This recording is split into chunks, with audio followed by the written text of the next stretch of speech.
Hi, welcome back to Leads Academy Smart Plus ആപ്പിന്റെ മറ്റൊരു വീഡിയോയിലേക്ക് എല്ലാവർക്കും സ്വാഗതം. ഇന്ന് നമ്മൾ പഠിക്കാൻ പോകുന്നത് വേറൊന്നുമല്ല, നമ്മൾ കുറേ കാര്യങ്ങൾ പാർട്ട് 1ഉം പാർട്ട് 2 ഒക്കെ ആയിട്ട് വീഡിയോ ഒക്കെ കണ്ടിട്ടുണ്ടായിരുന്നു അല്ലേ. അപ്പോൾ നമ്മൾ ചാപ്റ്റേഴ്സ് ഒക്കെ നമ്മൾ പഠിച്ചു കഴിഞ്ഞു, ഓൺ എക്സാമിനുള്ളത്. അതുപോലെ തന്നെ നമുക്കൊരു മോഡൽ പരീക്ഷാ പേപ്പർ നമ്മൾ നോക്കിയാൽ മാത്രമേ നമുക്ക് എങ്ങനെയാണ് ചോദ്യം വരുന്നത്, അല്ലെങ്കിൽ ഏത് തരം എങ്ങനെയാണ് നമ്മൾ ആൻസർ ചെയ്യേണ്ടതെന്നൊക്കെ നമുക്ക് മനസ്സിലാവുള്ളൂ.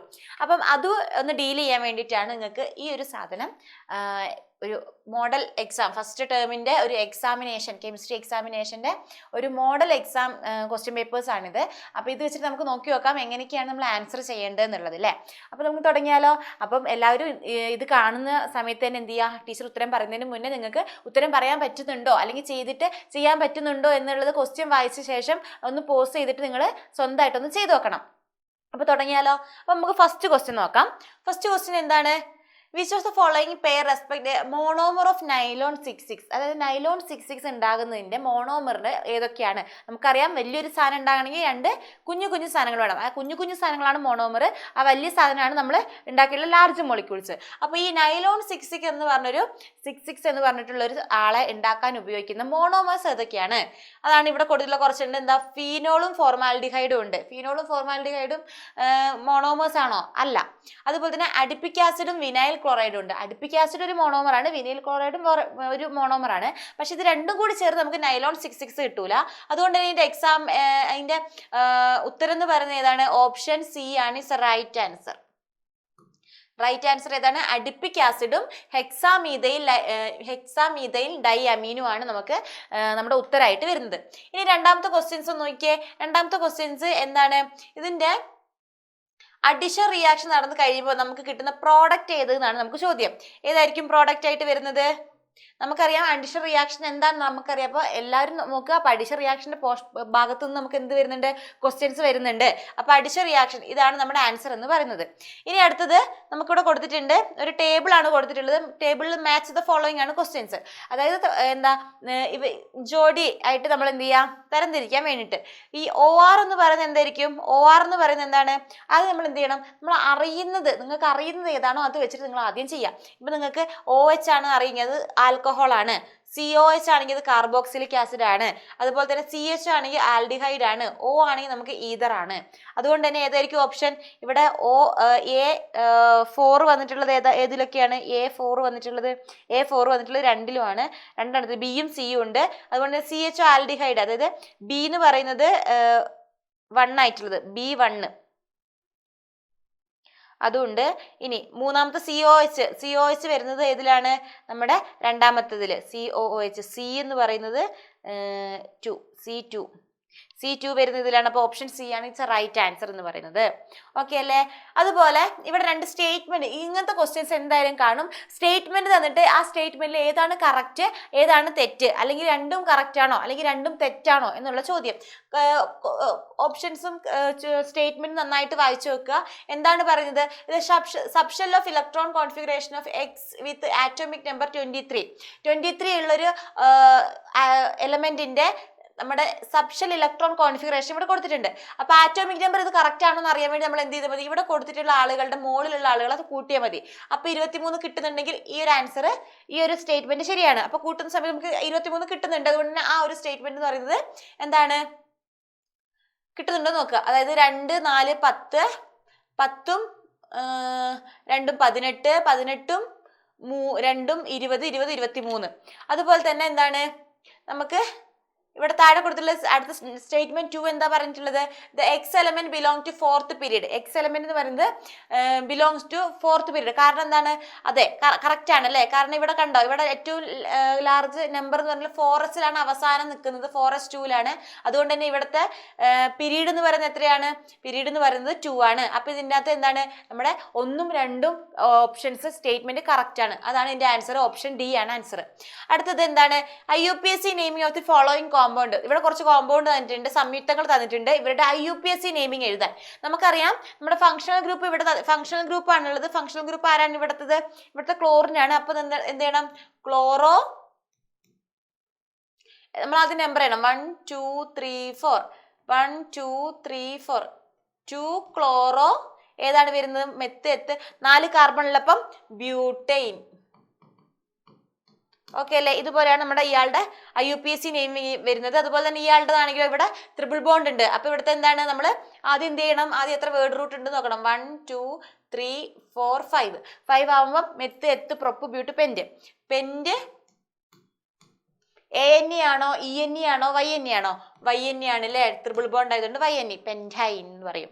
ഇനി അതുപോലെ തന്നെ നമുക്കിത് സുപരിചിതമാണ് അല്ലെ, നമ്മുടെ ടെക്സ്റ്റ് പുസ്തകത്തിലുള്ള അതേ ക്വസ്റ്റ്യൻസ് ആണ്. നമുക്കറിയാം ഇവിടെ ഇതാണ് വന്നിട്ടുള്ളതെന്നുണ്ടെങ്കിൽ ഏതാണ് നമുക്ക് നമ്മുടെ ടെക്സ്റ്റ് പുസ്തകത്തിലുള്ളത് അതുപോലെ അത് എഴുതണം. അതുപോലെ തന്നെ ഈ രണ്ട് ക്വസ്റ്റ്യൻസും എന്താണ്, ഈ 7ാമത്തെ ക്വസ്റ്റ്യൻസും 6ാമത്തെ ക്വസ്റ്റ്യൻസും നമ്മുടെ ഡയറക്റ്റ് ആയിട്ടുള്ള ക്വസ്റ്റ്യൻസ് ആണ്. അതുകൊണ്ട് തന്നെ അത് പറഞ്ഞിട്ട് വെറുതെ ടൈമിന് പോക്കുന്നില്ല. അപ്പൊ എന്ത് ചെയ്യുക, ആ ഒരു പോർഷൻസ് നന്നായിട്ട് പഠിക്കുക. ആ ടേബിൾ, അതായത് മെഡിസിൻ്റെ ടേബിളും ഈ ഒരു റിയാക്ഷനും ഒക്കെ നന്നായിട്ട് പഠിക്കുക. അതുപോലെ നമുക്ക് വേറൊരു ക്വസ്റ്റ്യൻ ആണ്, the position of 2 elements A and B. A and B ന്റെ position of the periodic table is given below. Periodic ടേബിളിലെ പൊസിഷൻ തന്നിട്ടുണ്ട്. അതായത് A എന്ന് പറയുന്നത് 4th പീരീഡും ഗ്രൂപ്പ് 2 ആണ്. അതുപോലെ തന്നെ 3rd പീരീഡ് എന്ന് പറയുന്നത് ഗ്രൂപ്പ് 17 ആണ്. അങ്ങനെയാണെങ്കിൽ ഇവരുടെ സബ്ഷെൽ ഇലക്ട്രോൺ കോൺഫിഗറേഷൻ എഴുതാനാണ് ചോദിച്ചത്. അങ്ങനെയാണെങ്കിൽ എന്തായിരിക്കും സബ്ഷെൽ ഇലക്ട്രോൺ കോൺഫിഗറേഷൻ എഴുതാൻ വേണ്ടി? ഇവിടെ നോക്കുകയാണെങ്കിൽ ഇവിടുത്തെ 4th പീരീഡ് ആണ്. 4th പീരീഡ് എന്ന് പറയുമ്പോൾ എന്താണ്, ഗ്രൂപ്പ് 2 ആണ്. അപ്പം നമുക്കറിയാം 4th പീരീഡ് എന്ന് പറയുമ്പോൾ അവിടുത്തെ എത്രയാണ്, അവിടെ അവസാനം 4 ആണ്. അതുപോലെ തന്നെ എന്താണ്, അവിടെ നമുക്ക് 2 ആറ്റോമിക് നമ്പർ എന്ന് പറയുമ്പോൾ എത്രയാണ്, 4 ആയിരിക്കും. അപ്പൊ നമുക്ക് ഒരു എക്സാമ്പിൾ എടുത്ത് നോക്കാതാ. ബെർലിയം എത്രയാണ്, 4 ആണ്. 1s2 2s2 ആണ്. അതുകൊണ്ട് തന്നെ എന്ത് പറയാം, നമുക്ക് ഇവര് 4th പീരീഡിലാണ്. അതുപോലെ തന്നെ 3rd പീരീഡിലുള്ളതിനെ നമുക്ക് എങ്ങനെ എഴുതാം, ഇതുപോലെ എഴുതാൻ വേണ്ടി പറ്റും അല്ലേ? അപ്പൊ അതുപോലെ ഒന്ന് ചെയ്ത് നോക്കുക, ഈ ഒരു സാധനം എങ്ങനെയാണ് വരുന്നത് എന്നുള്ളത് കേട്ടോ. ഇത് ഇങ്ങനത്തെ ഒരു ക്വസ്റ്റ്യൻസ്, ഇതിപ്പോ കുറച്ച് ഹയർ ഓർഡർ തിങ്കിങ് ഉള്ള ക്വസ്റ്റ്യൻസ് ആണ്. അപ്പൊ എന്ത് ചെയ്യുക, അത് അതുപോലെ ചെയ്യാൻ വേണ്ടി നിങ്ങൾ ശ്രദ്ധിക്കണം. ഇനി അടുത്തത്, one of the chemical equation is given below represent the polymerisation reaction. ഏത് റിയാക്ഷൻ ആണ് ഇവിടെ കൊടുത്തിട്ടുള്ളത്? നമുക്കറിയാം എന്താണ്, ഇവിടെ ട്രിപ്പിൾ ബോണ്ട് അല്ലെങ്കിൽ ഡബിൾ ബോണ്ട് ഒക്കെ വന്നിട്ടുണ്ടെങ്കിൽ അത് ഏത് റിയാക്ഷൻ ആണെന്ന് പറഞ്ഞിട്ടുള്ളതാണ്. ഏത് റിയാക്ഷൻ ആണ്? അഡിഷൻ റിയാക്ഷൻ ആണ്. അതുകൊണ്ട് തന്നെ ഇവിടെ A ആയിട്ട് വരുന്നത് എത്രയാണ്, ഇവിടെ ട്രിപ്പിൾ ബോണ്ട് അല്ലേ, അപ്പൊ നമ്മൾ ഡബിൾ ബോണ്ട് ആക്കി മാറ്റണം. CH ഡബിൾ ബോണ്ട് CH വരും. ഇനി ഈ A എന്ന് പറയുന്നത്, ഈ ഇവിടുത്തെ A എന്ന് പറയുന്നത് എത്രയാണ് വരുന്നത്, CH ഡബിൾ ബോണ്ട് CH വരും. ഇനി ഇതൊരു N ആണ്, ഇതിന്റെ ഒരു മോണോമർ ആണ്. ഈ മോണോമറിൽ നിന്നും അടുത്തായി ഉണ്ടാക്കുന്ന B എന്തെന്നാണ് അടുത്ത ചോദ്യം. എന്താണ്? CH ഈ ഡബിൾ ബോണ്ട് മാറ്റി സിംഗിൾ ബോണ്ട് ആക്കുക, അത്രേ ഉള്ളൂ. അതാണ് നമുക്ക് പ്രോഡക്റ്റ് ആയിട്ട് കിട്ടുന്നത്. അതാണ് ഈ ചോദ്യം. ഇനി അടുത്തെന്ന് പറഞ്ഞാൽ ഒന്നുമില്ല, നമുക്ക് IUPAC നെയിമിങ്, 2 ഓർഗാനിസത്തിന്റെ IUPAC നെയിമിങ് തന്നിട്ടുണ്ട്. അങ്ങനെയാണെങ്കിൽ അതിന്റെ സ്ട്രക്ചർ വരയ്ക്കാൻ വേണ്ടിയിട്ടാണ്. എന്താണ് പറഞ്ഞിട്ടുള്ളത്? 2,4 ഡൈമീഥൈൽ പെൻറ്റൈൻ ആണ് അല്ലെ, പെൻറ്റൈൻ ആണ്. അപ്പൊ നമ്മൾ ഇങ്ങനെ ഒരു ക്വസ്റ്റ്യൻ വന്നിട്ടുണ്ടെങ്കിൽ ഒന്നുമല്ല, അവസാനം എത്രയാണ്, പെൻറ്റൈൻ അല്ലേ. പെൻറ്റൈൻ ആകുമ്പോൾ meth eth prop but pent, 5 carbon ആദ്യം വരയ്ക്കുക. 1 2 3 4 5 കാർബൺ വരച്ചു. പിന്നെ എന്താ പറഞ്ഞിട്ടുള്ളത്? 2,4 ഡൈമീഥൈൽ ആണ്. അതായത് 2ാമത്തെ കാർബണിലും 4ാമത്തെ കാർബണിലും എന്തുണ്ട്, നമുക്ക് ബ്രാഞ്ച് ഉണ്ട്. അതാണ് 2,4 എന്ന് പറയുന്നത്, 2ാമത്തെ കാർബൺ. ഇതിനകത്തും 4ാമത്തേലും ഏതാണ് ബ്രാഞ്ച് ആയിട്ട് വന്നിട്ടുള്ളത്? നമ്മുടെ മീഥൈലാണ്. അപ്പൊ മീഥൈൽ എന്ന് പറയുമ്പോൾ CH3. ഇനി നമുക്കറിയാം എന്താണ്, നമ്മൾ കാർബൺ ഉണ്ടെങ്കിൽ അതിന്റെ കൂടെ എന്ത് ചെയ്യണം, ഹൈഡ്രജനും കൂടി ഇടണം. ഹൈഡ്രോ കാർബണുകളാണ്, അതുകൊണ്ട് ഹൈഡ്രജനും കൂടി വേണം. ഇവിടെ എത്ര വരും? CH3, ഇവിടെ CH, CH2, CH3. ഓക്കെ അല്ലേ? അങ്ങനെയാണെങ്കിൽ ഈ ഹെക്സാറ്റൂയിന്റെ എങ്ങനെ വരും? ഹെക്സാറ്റൂയിൻ്റെ ഇതിൻ്റെതാണെങ്കിൽ എങ്ങനെ വരും? ഇവിടെ ഹെക്സാറ്റൂയിൻ, ഹെക്സ് എന്ന് പറയുമ്പോൾ എത്ര കാർബൺ ഉണ്ട് ഇവിടെ? Meth eth prop but pent HECS 6 എണ്ണം ഉണ്ട് അല്ലേ. അപ്പൊ 6 കാർബൺ വരയ്ക്കുക. 1 2 3 4 5 6 കാർബൺ വരച്ചു. അങ്ങനെയാണെങ്കിൽ എന്താണ് രണ്ടാമത്തെ ENE വരികയാണെങ്കിൽ എന്താ അർത്ഥം? അവിടെ ഡബിൾ ബോണ്ട് ആണ്. ഡബിൾ ബോണ്ടിന്റെ പൊസിഷൻ ആണ് ഈ 2 എന്ന് പറയുന്നത്. രണ്ടാമത്തെ കാർബണിൽ എന്തുണ്ട്? നമുക്ക് ഡബിൾ ബോണ്ട് ഉണ്ട്. ഇനി നമുക്ക് എന്ത് ചെയ്യാം? നമുക്ക് ഹൈഡ്രജനെ ഫില്ല് ചെയ്യാം. ഇവിടെ CH3 CH CH CH2 CH2 CH3 ഇല്ലേ? ഇവിടെ 2 വരാൻ കാരണം എന്താ? 1 2 ഓൾറെഡി ഉണ്ട്. ഇവിടെ 1 2 ഇവിടെ ഒന്നുണ്ട്, ഇവിടെ ഒന്നുണ്ട്, ഇവിടെ 2 ഉണ്ട്, ഇവിടുത്തെ 2 കൂടി കൂട്ടി 4. ഈ കാർബണിന് 4 കിട്ടി. ഇവിടെ 1 2 2 4 കിട്ടി. 3 1 4 കിട്ടി. അങ്ങനെയാണ് കാർബൺസ് ഫില്ല് ചെയ്യുന്നത്. ഓക്കെ അല്ലേ? ഇനി അങ്ങനെയാണെങ്കിൽ നമുക്ക് എന്ത് ചെയ്യാം? അടുത്ത ക്വസ്റ്റ്യനിലേക്ക് പോവാം. അടുത്ത ക്വസ്റ്റ്യൻ എന്ന് വെച്ചാൽ structural formula of the compound butane 1 all എന്ന് കൊടുത്തിട്ടുണ്ട്. അതാണ് ഇവിടെ കൊടുത്തിട്ടുള്ളത്. Structural formula of position isomerism. ഇതിനൊരു പൊസിഷൻ ഐസോമറിസം എഴുതാൻ വേണ്ടിയിട്ട്, അതായത് OHന്റെ സ്ഥാനം മാറ്റി കൊടുക്കുക. CH3 CH2 CHOH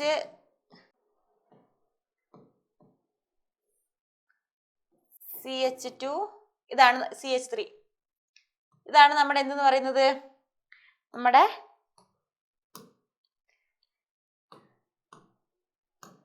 structural position isomerism എന്ന് പറയുന്നത്. Position isomerism, structural formula of position isomerism എഴുതി. ഇനി അടുത്തത് എന്താ, OHന്റെ പൊസിഷൻ മാറ്റി കൊടുത്തു. ഇനി അടുത്തത് എന്താണ്, structural formula of compound belong to same homologous series of 2 carbon atoms. അതായത് 2 കാർബൺ ആറ്റം, അതായത് write the structural formula of the compound belong to the same homologous series of 2 carbon. അതായത് മെറ്റാമറസ് എഴുതാനാണ് ചോദിച്ചിട്ടുള്ളത്. ഇതിന്റെ മെറ്റാമറസ് അല്ല, ഇതിന്റെ വേറൊരു ഹോമോലോഗസ് സീരീസും കൂടി, ഇതുപോലെ വരുന്ന വേറൊന്നും കൂടി എഴുതാനാണ് ചോദിച്ചത്. അങ്ങനെയാണെങ്കിൽ നമുക്ക് ഈ ഒരു OHന്റെ സ്ഥാനം എവിടെ കൊടുക്കാം, ഈ ഒരു OHന്റെ സ്ഥാനം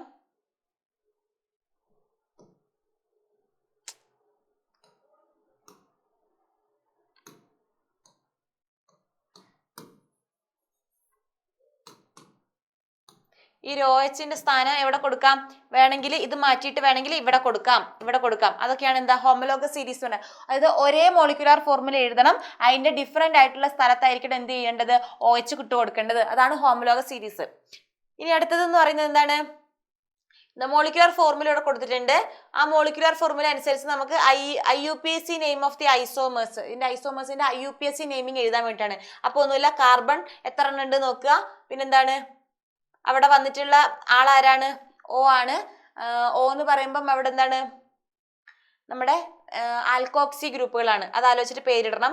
ഇനി write the structural formula of any position of the isomerism compound. ഇതിന്റെയും ഐസോമേഴ്സിന്റെ കോമ്പൗണ്ടിന് എന്ത് ചെയ്യണം, സ്ട്രക്ചറൽ ഫോർമുല എഴുതാൻ വേണ്ടിയിട്ട് ചോദിച്ചിട്ടുണ്ട്. ഇനി what is the mean by isomerism, എന്താണ് ഐസോമറിസം എന്ന് പറയുന്നത്, നമ്മൾ ടെക്സ്റ്റിൽ പഠിച്ചതാണ് അത്, എന്താണ് ഐസോമറിസം എന്ന് പറയുന്നത്. അപ്പൊ ഐസോമറിസം എന്താണ്, മെറ്റാമറിസം എന്താണ്, എത്ര ടൈപ്പ് ഓഫ് ഐസോമറിസം, അത് പഠിച്ചിട്ട് വേണം പോവാൻ. അടുത്ത ഡിഫറെന്റ് ടൈപ്പ് ഓഫ് ഐസോമറിസം ഉണ്ടെന്ന് പറഞ്ഞിട്ടുണ്ട് അല്ലേ, ഡിഫറെന്റ് ടൈപ്പ് ഓഫ് ഐസോമറിസം ഉണ്ട്, അതും പഠിക്കുക. നമ്മൾ ക്ലാസ്സിൽ ഡീൽ ചെയ്താണ്. ഇനി നമുക്ക് structural formulas given ഈതേഴ്സിന്റെ structural formula തന്നിട്ടുണ്ട്. അങ്ങനെയാണെങ്കിൽ ഇതിന്റെ മെറ്റാമർ എഴുതാൻ, ഇങ്ങനെ ഒരു ആൽക്കോക്സി ഗ്രൂപ്പിന്റെ മെറ്റാമർ എഴുതാൻ ചോദിച്ചാൽ ഒന്നുമില്ല, നമ്മൾ എന്ത് ചെയ്യണം, ഇവിടെ നിന്നുള്ള ഒരാളെ എന്ത് ചെയ്യണം, ഇപ്പുറത്തേക്ക് കിട്ടു കൊടുത്താൽ മതി. അപ്പൊ ആദ്യം CH3 CH2 O CH2 CH3 എന്നല്ലേ. ഇതിന്റെ മെറ്റാമർ എഴുതാൻ പറഞ്ഞാൽ ഒന്നും ചെയ്യണ്ട, CH3 ഇവിടെ വെക്കുക, ഒരു O ഇട്ട് കൊടുക്കുക, ബാക്കി ഇതുപോലെ ഇവിടെ എഴുതുക. CH2 CH3 അല്ല CH, ഈ ആളെ നമ്മൾ ഇപ്പുറത്തേക്ക് കൊണ്ടുവന്നു, CH2 CH3, ഇത്രയേ ചെയ്യാനുള്ളൂ. ഒരാളെ അപ്പുറത്തേക്ക് ഇട്ട് കൊടുത്താൽ മതി. അതാണ് മെറ്റാമർ എന്ന് പറയുന്നത്. ഇനി അടുത്ത IUPAC naming of the compound, അതായത് ഈ കോമ്പൗണ്ടിന്റെ IUPAC നെയിമിംഗ് എഴുതാൻ വേണ്ടി എങ്ങനെ എഴുതാം, നമുക്ക് മെത്തോക്സി, മെത്തല്ലാതെയുള്ള മെത്ത്, പിന്നെ O ആയതുകൊണ്ട് ഓക്സി വന്നു, പിന്നെ ഇവിടെ എന്താണ്, ഈതെയിൻ അല്ല പ്രൊപ്പെയിൻ, 3 കാർബൺ ഉള്ളതുകൊണ്ട് പ്രൊപ്പൈൻ വന്നു. ഓക്കെ അല്ലേ. ഇനി അടുത്ത എന്താണ്, ഇനി atomic number of the element 16 ആണ്. ഒരു ആറ്റത്തിന്റെ അല്ലെങ്കിൽ ഒരു എലമെന്റിന്റെ ആറ്റോമിക് നമ്പർ എന്ന് പറയുന്നത് 16 ആണ്. അങ്ങനെയാണെങ്കിൽ ദ സബ്ഷൽ ഇലക്ട്രോൺ കോൺഫിഗറേഷൻ നമുക്ക് എങ്ങനെ എഴുതാം, സബ്ഷൽ ഇലക്ട്രോൺ കോൺഫിഗറേഷൻ എങ്ങനെ എഴുതാം മക്കളെ, സബ്ഷൽ ഇലക്ട്രോൺ കോൺഫിഗറേഷൻ, അതായത് ഈ ഒരു എലമെന്റിന്റെ എക്സ് എന്ന് പറഞ്ഞ ഒരു എലമെന്റ് ഉണ്ടെങ്കിൽ അതിന്റെ ആറ്റോമിക് നമ്പർ 16 ആണ്. അപ്പൊ അതിന്റെ സബ്ഷൽ ഇലക്ട്രോൺ കോൺഫിഗറേഷൻ നമ്മൾ പഠിച്ചില്ലേ, 1s 2s 2p 3s 2 2 6 1 അല്ല 1 അല്ലല്ലോ 16 അല്ലേ, 2 1s 2s 2p 3s 4s 2 10 14. ഇവിടെ എത്ര മതി, 1 മതി.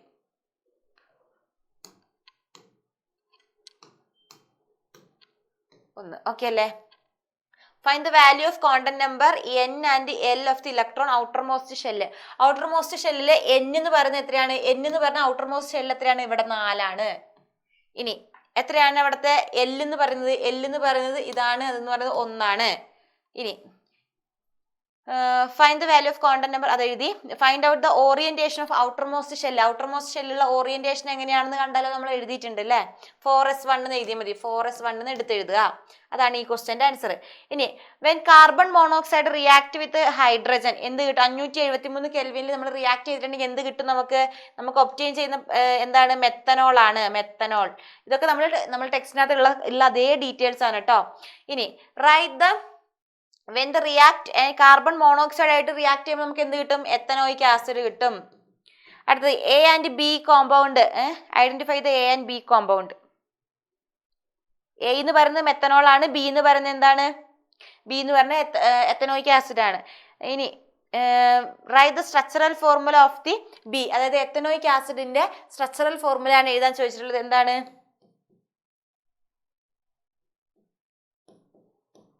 സ്ട്രക്ചറൽ ഫോർമുലയൊക്കെ നമുക്ക് എന്ത് തന്നിട്ടുണ്ട്? നമ്മുടെ ടെക്സ്റ്റിനകത്ത് കൃത്യമായിട്ടുണ്ട്. അത് നോക്കിയിട്ട് എഴുതുക. ഓക്കെ അല്ലേ? അങ്ങനെയാണെങ്കിൽ നമുക്ക് അടുത്ത ക്വസ്റ്റ്യനിലേക്ക് പോവാം. 16ാമത്തെ ക്വസ്റ്റ്യൻ എന്താണ്? Write the IUPAC name of the first member of alcohol family. Alcohol ഫാമിലിയുള്ള ഫസ്റ്റ് മെമ്പർ ആരാണ്? നമ്മുടെ മെത്തനോൾ ആണ്. മെത്തനോൾ ആണ്. What is the difference between rectified and power alcohol? Power alcohol എന്ന് പറഞ്ഞാൽ നമ്മൾ വെഹിക്കിളിൽ യൂസ് ചെയ്യുന്നതാണ്. 20% ആൽക്കഹോളും 80% പെട്രോളും മിക്സ് ചെയ്തിട്ടാണ് ഉണ്ടാവുക. റെക്ടിഫൈഡ് എന്ന് വെച്ചാൽ 95.26% ഓഫ് ആൽക്കഹോളിനെയാണ് നമ്മൾ എന്ത് പറയുന്നത്? നമ്മുടെ റെക്ടിഫൈഡ് സ്പിരിറ്റ് എന്ന് പറയുന്നത്. ഇനി എത്തനോളിന് ഇൻഡസ്ട്രിയൽ പ്രിപ്പറേഷൻസ് അറിയാം നമുക്ക്. Write the process of industrial preparation നമുക്കറിയാം. പിന്നെ എന്താണ് ഈസ്റ്റിന്റെ റോൾ? എന്തിനാണ്? അതിനകത്ത് എൻസൈം കിട്ടാൻ വേണ്ടിയിട്ടുണ്ട്. ആ എൻസൈമിന്റെ പേരെന്താണ്? ഇൻവെർട്ടേസും സൈമേസ് എന്ന് പറഞ്ഞിട്ടുള്ള എൻസൈം കിട്ടാൻ വേണ്ടിയിട്ടാണ് എന്തുള്ളത്? ആ ഈസ്റ്റ് അവിടെ പ്രവർത്തിക്കുന്നത്. ഓക്കെ അല്ലേ? മൊളാസസിൽ ഈസ്റ്റ് ഇടുന്നത് അതിന് വേണ്ടിയിട്ടാണ്. ഈ ഒരു റിയാക്ഷൻ നമ്മുടെ ടെക്സ്റ്റിലുള്ള അതേ റിയാക്ഷൻ ആണ്, അതുകൊണ്ട് പറയുന്നില്ല.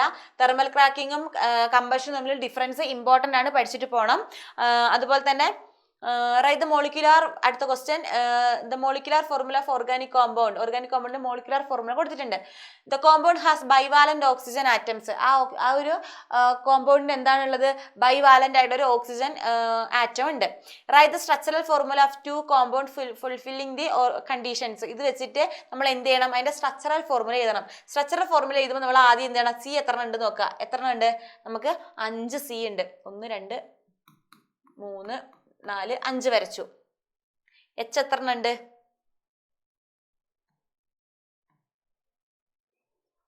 H12 ആണല്ലേ. ഇപ്പൊ ഇവിടെ H3 എന്തായാലും വരും, ഇവിടെ H3 എന്തായാലും വരും. ഇനി ഇവിടെ H2 വരും, ഇവിടെ H2 വരും, ഇവിടെ H2 വരും.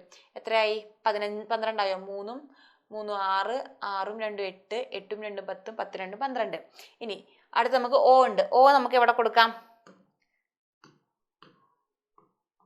O നമുക്ക് ഇവിടെ കൊടുക്കാം.